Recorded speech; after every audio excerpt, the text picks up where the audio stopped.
Okay, now let us talk about the characteristics of mixtures. That what are the features mixtures hold, the special functions, the special features, yes, characteristics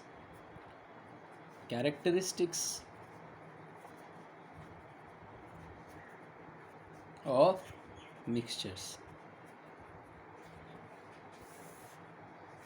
What are the characteristics, specialities of mixtures? Sorry for using the word feature. Feature is not fit over here. So characteristics of mixtures, that is the specialities of mixtures. Number one, the mixtures, the components of mixtures may be present in any proportion. The components of a mixture may be present in it in any proportions. What does this mean? It means that if you are making a salt water solution, a salt water mixture, that's a homogeneous mixture, just now I explained you in the previous video. So if you are making a salt water mixture, suppose you have made a salt water mixture and this is sample A, this is made by you. You took a glass of water and you added 2 teaspoons of salt. 2 teaspoons of salt. And I asked your friend, your classmate, one of your classmates, to make the salt solution as well. So what did he do? He took a glass, same glass of water, a different one definitely, but the same amount of water, and he took 3 teaspoons of salt. 3 teaspoons of salt. This salt was added to this water and it got dissolved and we got the homogeneous mixture salt water. These 3 teaspoons of salt were dissolved in this water and we got the homogeneous mixture salt water solution.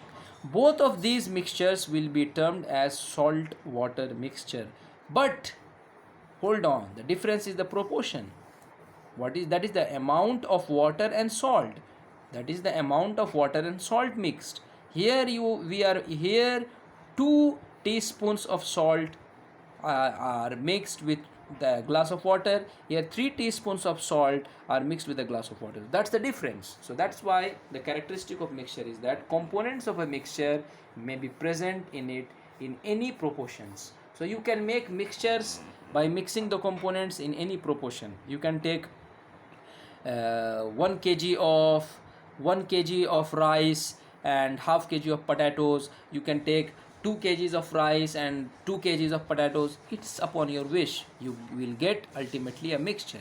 It depends upon whether you are mixing the components physically or not. If you are mixing the components physically, that's a mixture. If you are mixing the components chemically, that's a compound. That's the main difference. It does not depend how much amount of the components you are mixing. You can take half of the amounts. You can take 60% to 40% of the amounts. Okay, so the ratio does not count over here. Hope you understood. Let us try to understand the second characteristic, that is the compound of mixtures coexist without chemically reacting with each other. So the components coexist. Coexist means they exist with themselves. Coexist without chemically reacting. That is, you will not find a chemical change occurring between the components of a mixture. As you saw in the case of the glass of water, this glass of water, we are mixing salt to it. Okay, so the salt and water, they are coexisting in this mixture and there is no chemical change in the mixture. Why not chemical change? You will say, sir, we are observing a change, the taste of water changed, sir. No. The taste of water change does not mean that it had undergone a chemical change, because if you boil it, you can easily separate water and the salt. If you evaporate this solution, you will easily get the salt spared, the traces of salt on the surface, on the bottom surface of the glass, and all the water will evaporate into the atmosphere. So that means in a mixture, the components, they coexist without chemically reacting. If they would chemically react, that means they can't exist without, they can't coexist, they will react and form a new substance. So they are existing, the different components individually, they are existing in a mixture without undergoing a chemical change or without reacting chemically. Okay, so the salt and water, they are existing in the solution, they are existing without chemically reacting. If they would have chemically reacted, we would have got a new substance that would not be, that cannot be called as water nor as salt. Hope you understood. Now let us talk about the third component, the third characteristic. The compounds of mixture retain their properties. Yes, components retain their properties. Component, they retain their properties. Okay, let us take the same example, it's very easy to understand. Components retain their properties. Properties means the specialities, again the specialities. So what are the components in this mixture? Salt and water. So what is the property of salt? The basic property of salt, the taste. It's taste salty. And what is the basic property of water? It's liquidy, it's watery in nature. Okay, so when you are getting the mixture and you are trying to taste it, you are feeling the watery, the liquid, yani you feel the liquid property of water as well as the salty taste of the salt.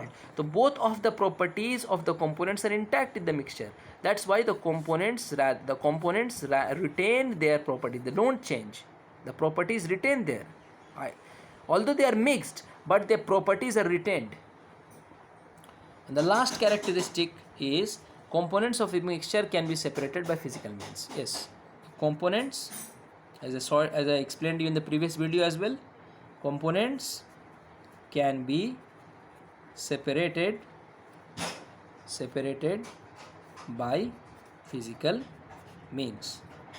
Now I am going to send you some animated videos to make you understand that how can we separate the components by using different physical means. Inshallah, I will be sending you some links of animations. You will watch them and you will understand that what these processes, physical processes are: sieving, magnetic separation, sedimentation, decantation, filtration, evaporation, okay, distillation, sublimation. All of these terms and methods which are mentioned in the book, you need to, these are all practical methods. That's why you will not understand theoretically. So I will be sending you some animated videos. Wait for that and you will understand all of these methods which are used to separate the components, the parts of the mixture. So the main basic point is that components can be separated by physical means. That we can separate them by using simple physical methods, okay, not chemical methods, because these are mixtures, not compounds. Hope you understood.